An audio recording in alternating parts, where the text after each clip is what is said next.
നമസ്തേ. സനാതനധർമ്മമാർഗത്തിലെ ഹിന്ദുധർമ്മമാർഗത്തിലെ എല്ലാവർക്കും പ്രണാമം. ഞാൻ ഡോക്ടർ വാമനൻ നമ്പൂതിരി, കൊട്ടാരക്കര. എല്ലാ ബുധനാഴ്ചയും നടത്തി വരാറുള്ള സനാതനധർമ്മ ആചാര ചിന്തകൾ അതിൻ്റെ 152 ഭാഗത്തിലേക്ക് എവർക്കും സ്വാഗതം. തൈത്തിരീയ ഉപനിഷത്താണ് നമ്മളിപ്പോൾ ചർച്ച ചെയ്തുകൊണ്ടിരിക്കുന്നത്. അതിലെ ഭൃഗുവല്ലി, അതിൻ്റെ അതായത് 3-ാം അധ്യായമായിട്ടുള്ള ഭൃഗുവല്ലിയിലെ 3-ാം അനുവാകം വരെയാണ് കഴിഞ്ഞ ദിവസം നമ്മൾ പറഞ്ഞു നിർത്തിയത്. 4-ാം അനുവാകത്തിൽ അപ്പോൾ നമ്മൾ കഴിഞ്ഞ ദിവസം സൂചിപ്പിച്ചതുപോലെ തന്നെ ഭൃഗു മഹർഷി വരുണനോട് ബ്രഹ്മത്തെക്കുറിച്ച് അന്വേഷിക്കുന്നു. ഓരോ തവണ അന്വേഷിക്കുമ്പോഴും തപസ് കൊണ്ടേ അറിയാൻ പറ്റുകയുള്ളൂ ബ്രഹ്മത്തെ എന്ന് പറയുന്നു. അങ്ങനെ തപസ് ചെയ്ത് ഓരോന്നോരോന്ന് അദ്ദേഹം ചിന്തിച്ച് ബ്രഹ്മമാണെന്ന് കണ്ടെത്തുന്നു. പക്ഷേ സൂക്ഷ്മ വിചിന്തനത്തിൽ അതല്ല ബ്രഹ്മമെന്ന് മനസ്സിലാവുകയും വീണ്ടും വരുണദേവനോട് അല്ലെങ്കിൽ അച്ഛനോട് ബ്രഹ്മത്തെക്കുറിച്ച് പറയുന്നു. അപ്പോഴൊക്കെ തന്നെ തപസ് ചെയ്യാനാണ് പറയുന്നത്. അപ്പോൾ ഏകാഗ്രമായ തപസ് കൊണ്ട് മാത്രമേ, അല്ലെങ്കിൽ തപസ് അനുഷ്ഠിക്കുന്ന ഒരു വ്യക്തിക്ക് മാത്രമേ ബ്രഹ്മത്തെ അറിയാൻ സാധിക്കുകയുള്ളൂ എന്ന ചിന്തയാണ് ഇതിൽ നിന്ന് നമുക്ക് മനസ്സിലാക്കാൻ സാധിക്കുന്നത്. 4-ാം അനുവാകത്തിൽ വരുണൻ്റെ അഭിപ്രായം കേട്ട് വീണ്ടും തപസ്സനുഷ്ഠിച്ച ഭൃഗുമഹർഷി മനസ്സാണ് ബ്രഹ്മം എന്ന് മനസ്സിലാക്കി. മനസ്സിൽ നിന്നുമാണ് ഭൂതങ്ങൾ സൃഷ്ടിക്കപ്പെടുന്നതെന്നും മനസ്സുകൊണ്ടാണ് ജീവിക്കുന്നതെന്നും അതിനുശേഷം അത് മനസ്സിലേക്ക് തന്നെ മടങ്ങിപ്പോകുമെന്നും അവിടെ തന്നെ ലയിച്ചു ചേരുമെന്നും അദ്ദേഹം മനസ്സിലാക്കി. ഇതറിഞ്ഞ മഹർഷി വീണ്ടും പിതാവായ വരുണന്റെ അടുക്കലെത്തി അപേക്ഷിച്ചു, അല്ലയോ ഭഗവാൻ, ബ്രഹ്മത്തെപ്പറ്റി എനിക്ക് ഉപദേശിച്ചു തന്നാലും. വരുണൻ പറഞ്ഞു, തപസ്സിലൂടെ ബ്രഹ്മത്തെ അറിയാൻ ശ്രമിക്കുക, കാരണം തപസ് തന്നെയാണ് ബ്രഹ്മം. അപ്പം ഇത്തരത്തിൽ പിതാവിൻ്റെ വാക്കുകൾ കേട്ട് ഭൃഗുമഹർഷി വീണ്ടും തപസ്സനുഷ്ഠിച്ചു. അതായത് ബ്രഹ്മം പ്രാണനല്ലെന്നറിഞ്ഞ് തപസ് ചെയ്തപ്പോൾ അതിനേക്കാൾ സൂക്ഷ്മമായ മനസ്സായിരിക്കും ബ്രഹ്മം എന്ന് അദ്ദേഹത്തിന് തോന്നി. കാരണം മനസ്സിൽ നിന്നാണല്ലോ ഈ പ്രപഞ്ചം മുഴുവൻ ഉണ്ടാകുന്നത്. മനസ്സിനെ ഉപസംഹരിക്കുമ്പോൾ ഈ ജഗത്ത് ഇല്ലാതായി തീരുകയും ചെയ്യുന്നു. അതിനാൽ എല്ലാത്തിനും കാരണമായ മനസ്സായിരിക്കും ബ്രഹ്മമെന്ന് ആദ്യം ചിന്തിച്ചുവെങ്കിലും നേരത്തെ പറഞ്ഞതുപോലെ സൂക്ഷ്മ നിരീക്ഷണത്തിൽ മനസ്സിൻ്റെ ചൈതന്യവും സ്വന്തമല്ലെന്നറിഞ്ഞതിനാൽ സംശയനിവൃത്തിക്കായിട്ടാണ് വീണ്ടും വരുണനെ സമീപിക്കുന്നത്. ആദ്യത്തെ പോലെ തന്നെ അദ്ദേഹം ജ്ഞാനനിവൃത്തി വരുത്തുവാൻ ഭൃഗുവിനെ ഉപദേശിക്കുന്നു. അതാണ് 4-ാം അനുവാകത്തിൽ പറയുന്നത്. 5-ാം അനുവാകത്തിൽ വരുണന്റെ അഭിപ്രായമനുസരിച്ച് തപസ് ചെയ്ത ഭൃഗുമഹർഷി വിജ്ഞാനത്തെ ബ്രഹ്മം എന്നറിഞ്ഞു. കാരണം ഈ വിജ്ഞാനത്തിൽ നിന്നാണ് സർവഭൂതങ്ങളും സൃഷ്ടിക്കപ്പെടുന്നത്. വിജ്ഞാനം കൊണ്ടാണ് ജീവിക്കുന്നത്. ശേഷം വിജ്ഞാനത്തിലേക്ക് തന്നെ മടങ്ങിപ്പോയി അതിൽ ലയിച്ചു ചേരുകയും ചെയ്യുന്നു. ഇത് മനസ്സിലാക്കി വീണ്ടും ഭൃഗുമഹർഷി പിതാവിൻ്റെ അടുത്ത് ചെന്നു ചോദിച്ചു, ബ്രഹ്മത്തെ ഉപദേശിക്കാനായിട്ട് പറഞ്ഞു. പുത്രനോട് വീണ്ടും തപസ് അനുഷ്ഠിക്കാനായിട്ട് പറഞ്ഞു. ഇപ്പം കാരണം തപസ് തന്നെയാണ് ബ്രഹ്മം എന്ന പിതാവിൻ്റെ വാക്കുകൾ കേട്ട് വീണ്ടും അദ്ദേഹം തപസ് ചെയ്യാനായിട്ട് ആരംഭിച്ചു. അപ്പം അങ്ങനെ വിജ്ഞാനമാണ് എന്ന് ചിന്തിച്ചുകൊണ്ട് മനസ്സിലാക്കിക്കൊണ്ട് 5-ാം അനുവാകം അവസാനിക്കുകയാണ്. 6-ാം അനുവാകത്തിൽ വീണ്ടും അദ്ദേഹം തപസ് ചെയ്തതിൻ്റെ ഫലമായിട്ട് ആനന്ദം ബ്രഹ്മമാണെന്ന് മനസ്സിലാക്കി. കാരണം ആനന്ദത്തിൽ നിന്നുമാണ് ഭൂതങ്ങൾ സൃഷ്ടിക്കപ്പെടുന്നത്. ആ സൃഷ്ടിക്കപ്പെടുന്നവയെല്ലാം ആ ആനന്ദത്താൽ ജീവിക്കുകയും ചെയ്യുന്നു. അനന്തരം ആ ആനന്ദത്തിലേക്ക് തിരിച്ചു പോവുകയും ഒന്നായിത്തീരുകയും ചെയ്യുന്നു. വരുണനെ പറ്റിയുള്ള പ്രസിദ്ധമായ ഈ വിദ്യ ശ്രേഷ്ഠമായ ഹൃദയാകാശത്തിൽ സ്ഥാപിക്കപ്പെട്ടിരിക്കുന്നു. ഏതൊരാളാണോ ഇപ്രകാരം അറിയുന്നത് അവൻ ശ്രേഷ്ഠമായ ബ്രഹ്മത്തെ പ്രാപിക്കുന്നു. അവൻ അന്നമുള്ളവനായും അന്നത്തെ ഭുജിക്കുന്നവനായും തീരുകയാണ് ചെയ്യുന്നത്. കൂടാതെ അവൻ പുത്രാദികൾ, മൃഗങ്ങൾ, ബ്രഹ്മതേജസ്, കീർത്തി ഇത്യാദികളെ കൊണ്ട് ശ്രേഷ്ഠനായി ഭവിക്കുകയും ചെയ്യുന്നു.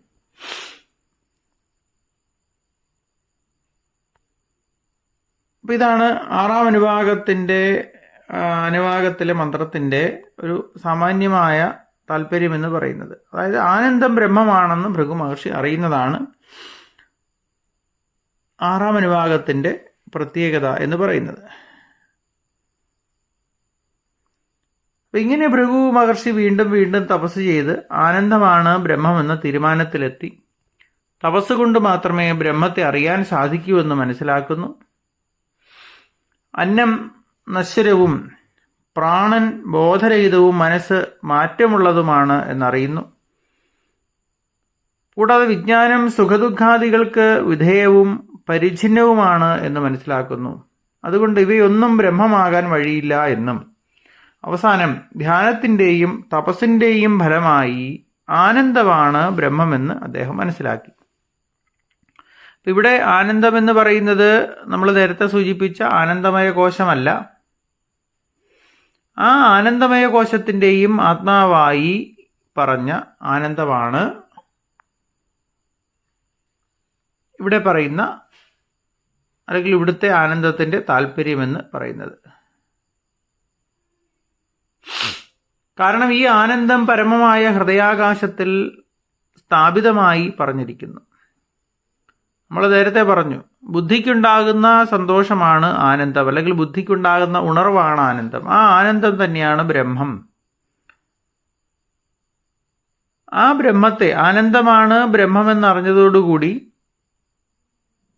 ജിജ്ഞാസ, ഭൃഗുമഹർഷിയുടെ ജിജ്ഞാസ ശമിക്കുകയും ഭൃഗു ആപ്തകാമനായി തീരുകയും ചെയ്യുന്നു. അന്നമയ ആത്മാവിൽ നിന്ന് ആരംഭിച്ച് ഹൃദയാകാശ ഗുഹയിലുള്ള പരമവും അദ്വൈതവുമായ ആനന്ദത്തിൽ പരിസമാപ്തമായിരിക്കുന്ന ഈ ജ്ഞാനത്തെയാണ് ഭാർഗവീ വാരുണീ വിദ്യ എന്ന് പറയുന്നത്. അപ്പോൾ ഈ വരുണനും ഭൃഗുമഹർഷിയും തമ്മിലുള്ള ഇത്തരം സംവാദങ്ങൾ, അല്ലെങ്കിൽ അന്വേഷണം, ഭൃഗുമഹർഷിയുടെ അന്വേഷണവും അതിനുള്ള വരുണന്റെ മറുപടിയും തപസ് ചെയ്ത് ഓരോന്നറിയുമ്പോഴും നേതി ഇതല്ല എന്ന് മനസ്സിലാക്കി വീണ്ടും അന്വേഷിച്ച് അവസാനം ആനന്ദമാണ് ബ്രഹ്മം എന്ന് അദ്ദേഹം തിരിച്ചറിയുന്നു. ഈ ഒരു പശ്ചാത്തലത്തെ, അല്ലെങ്കിൽ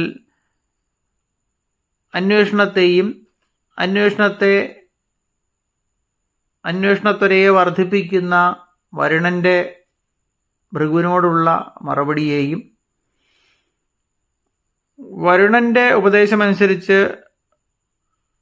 ഓരോ പ്രാവശ്യവും തപസ് ചെയ്യുന്ന ഭൃഗുമഹർഷിയുടെ മാനസികാവസ്ഥ, അല്ലെങ്കിൽ ഭൃഗുമഹർഷിയുടെ അന്വേഷണത്വര, അവസാനം ആനന്ദമാണ് ബ്രഹ്മമെന്ന കണ്ടെത്തൽ, ഈ ഭാഗത്തെ, അല്ലെങ്കിൽ ഇതിനെ ആണ് നേരത്തെ പറഞ്ഞതുപോലെ ഭാർഗവീ വാരുണി വിദ്യ എന്ന് പറയുന്നത്. അല്ലെങ്കിൽ ബ്രഹ്മവിദ്യയ്ക്കുള്ള മറ്റൊരു പേരാണ് ഭാർഗവീ വാരുണി വിദ്യ എന്നത്. അപ്പോൾ ഭാർഗവീ വാരുണി വിദ്യ അഭ്യസിക്കുന്ന ഒരാൾക്ക്, അതായത് ഏകാഗ്രതയിലൂടെ അല്ലെങ്കിൽ തപസ്സിലൂടെ അന്വേഷിക്കുന്ന ഏതൊരു വ്യക്തിക്കും എന്തും കണ്ടെത്താനാകും. ബ്രഹ്മത്തെ സംബന്ധിച്ചും അത് സത്യം തന്നെയാണ്. ബ്രഹ്മ അന്വേഷിയാവുക, ആ അന്വേഷണത്തിലൂടെ മാത്രമേ അതിനെ കണ്ടെത്താൻ സാധിക്കുകയുള്ളൂ.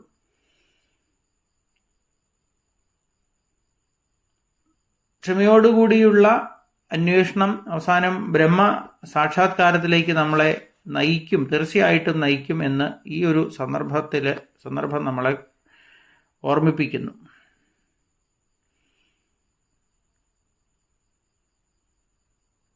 അപ്പോൾ ഭൃഗുവിനെ പോലെ ഈ ആനന്ദ ബ്രഹ്മത്തെ സാക്ഷാത്കരിക്കുന്നവരെല്ലാം ബ്രഹ്മത്തിൽ സ്ഥാപിതരായിട്ട് തീരുമെന്നുള്ളത്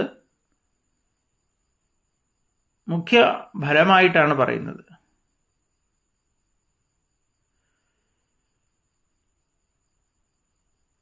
ദൃഷ്ടഫലമാണ് പിന്നീട് പറയുന്നത്.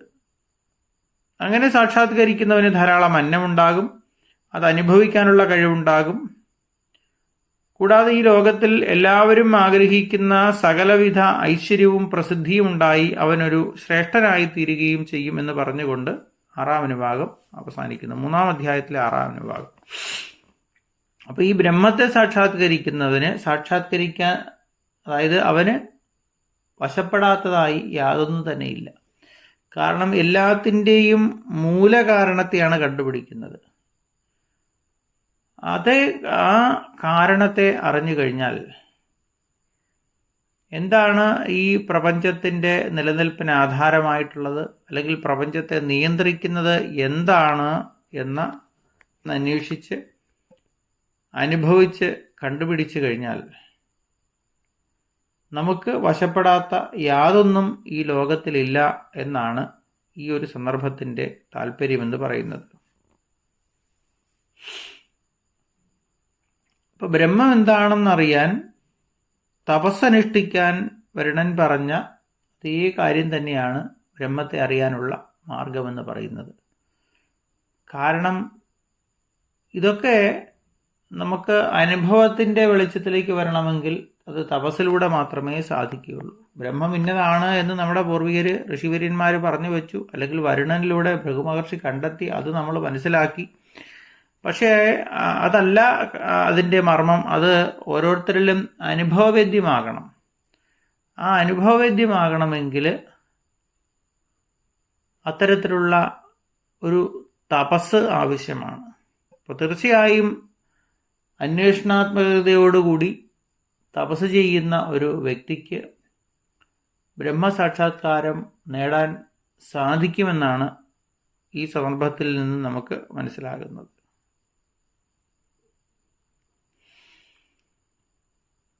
ഇപ്പം 7-ാം അനുഭാഗത്തിൽ അന്നവുമായി ബന്ധപ്പെട്ട് കുറച്ച് കാര്യങ്ങളാണ് പറയുന്നത്. അന്നം ന നിന്ദ്യാത് തത് വ്രതം പ്രാണോ വാ അന്നം ശരീരമന്നാദം പ്രാണേ ശരീരം പ്രതിഷ്ഠിതം ശരീരേ പ്രാണ പ്രതിഷ്ഠിത തദേതത് അന്നമന്നേ പ്രതിഷ്ഠിതം സ ഏതാദന്നമന്നേ പ്രതിഷ്ഠിതം വേദ പ്രതിഷ്ഠതി അന്നവാനന്നാദോ ഭവതി മഹാൻ ഭവതി പ്രജയാ പശുഭിർ ബ്രഹ്മവർച്ചസേന മഹാൻ കീർത്തിയ. ഇത് 7-ാം അനുഭാഗമാണ്. അതായത് ഏത് തരത്തിലുള്ള അന്നമായാലും അതിനെ ഒരിക്കലും നിന്ദിക്കരുത്. അന്നത്തിൻ്റെ മാഹാത്മ്യമാണ് പറയുന്നത്. അതൊരു നിഷ്ഠയായിട്ടാണ് സൂചിപ്പിക്കുന്നത്. കാരണം അന്നം എന്നതാണ് ജീവൻ. ജീവൻ നിലനിൽക്കണമെങ്കിൽ അന്നം ആവശ്യമാണ്. ആ ജീവനെ നിലനിർത്താൻ ശരീരം അന്നത്തെ ഭക്ഷിക്കുന്നു. ശരീരം ജീവനിൽ സ്ഥാപിക്കപ്പെട്ടിരിക്കുന്നു. അതിനാൽ ഈ അന്നത്തിൽ തന്നെ സ്ഥാപിതമായിരിക്കുന്നു എന്ന് പറയുന്നു. ആരാണോ അന്നത്തിൽ അന്നം സ്ഥാപിക്കപ്പെട്ടതായി അറിയുന്നത് അവൻ പ്രതിഷ്ഠയെ പ്രാപിക്കുന്നു. അവൻ അന്നമുള്ളവനും അന്നത്തെ ഭക്ഷിക്കുന്നവനുമായി തീരുന്നു. കൂടാതെ അവൻ പുത്രാദികളെ കൊണ്ടും മൃഗങ്ങളെ കൊണ്ടും കീർത്തി കൊണ്ടും ശ്രേഷ്ഠനായി ഭവിക്കുന്നു. അതാണ് അതിൻ്റെ ഒരു സാമാന്യ താല്പര്യം. ഇവിടെ ശരീരത്തെ നിലനിർത്തുന്നത് അന്നമാണെന്ന് സൂചിപ്പിക്കുന്നു. ആ ശരീരത്തിൽ ഇരുന്നു കൊണ്ടാണ് നാം ബ്രഹ്മത്തെ സാക്ഷാത്കരിക്കുന്നത്. അതുകൊണ്ടാണ് പറയുന്നത് ശരീരമാദ്യം ഖലു ധർമ്മസാധനം എന്ന് പറയുന്നത്. ആദ്യം ശരീരം നിലനിർത്തുക. കാരണം ശരീരത്തിനുള്ളിലാണ് ജീവൻ ഉള്ളത്. ആ ജീവൻ നിലനിൽക്കണമെങ്കിൽ ശരീരം വേണം. ശരീരം നിലനിൽക്കണമെങ്കിൽ അന്നം ആവശ്യമാണ്.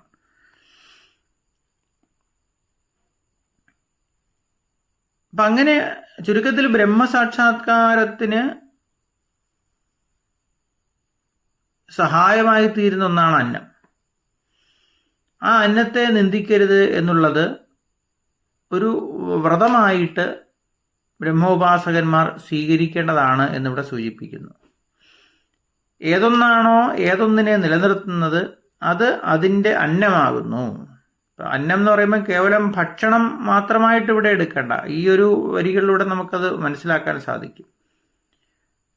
ശരീരം നിലനിൽക്കാൻ ഭക്ഷണം ആവശ്യമാണ് എന്നുള്ള തലത്തിൽ ഉപരി മറ്റൊരു തലം കൂടിയാണ് പറയുന്നത്. ഏതൊന്നിനെ നിലനിർത്തുന്നത് എന്തും അന്നമാണ് എന്നാണ് ഇവിടെ പറയുന്നത്. അപ്പം ആ നിലയ്ക്ക് ശരീരവും പ്രാണനും അന്നമയമായി തീരുന്നു. പ്രാണൻ ശരീരത്തെയും ശരീരം പ്രാണനെയും നിലനിർത്തുന്നുണ്ട്. ഇതൊരു പാരസ്പര്യമാണ്. രണ്ടിൻ്റെയും പ്രാധാന്യം ഒരുപോലെ അറിയണം എന്നുള്ളതാണ് അതിൻ്റെ മർമ്മം. ഒന്ന് അന്നമാകുമ്പോൾ മറ്റൊന്ന് അന്നാദമായിത്തീരുന്നു. അന്നത്തെ പുകഴ്ത്തുന്നതിനും അന്നത്തിൻ്റെ മാഹാത്മ്യത്തെ വ്യക്തമാക്കുന്നതിനുമാണ് ഈ ഫലശ്രുതി പറയുന്നത്.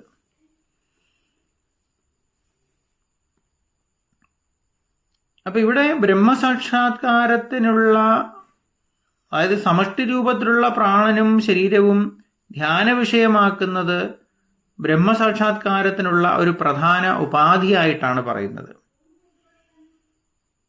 ശാസ്ത്രം പറയുന്നത് ഒരു ബ്രഹ്മജ്ഞാനി എതിർച്ചയാ കിട്ടുന്ന അന്ന കൊണ്ട് സന്തുഷ്ടനാകണം എന്നാണ്. അത് ഭക്ഷണം കഴിക്കാനിരിക്കുമ്പോൾ അന്നത്തെ ഒരിക്കലും കുറ്റം പറയുന്നത് ശരിയല്ല എന്നാണ് മനുസ്മൃതിയും പറയുന്നത്. ഏതായാലും അന്നത്തിൻ്റെ മാഹാത്മ്യം മനസ്സിലാക്കി, അന്നാത് ഭവന്തി ഭൂതാനി, അന്നത്തിൽ നിന്നാണ് ഭൂതങ്ങൾ, സർവഭൂതങ്ങളും ഉണ്ടാകുന്നത്. അപ്പം അതൊരു സാമാന്യ അർത്ഥത്തിലെടുത്താൽ മതി. സൂക്ഷ്മമായി ചിന്തിക്കുമ്പോൾ അതിനും അപ്പുറമുള്ള തലമാണ്.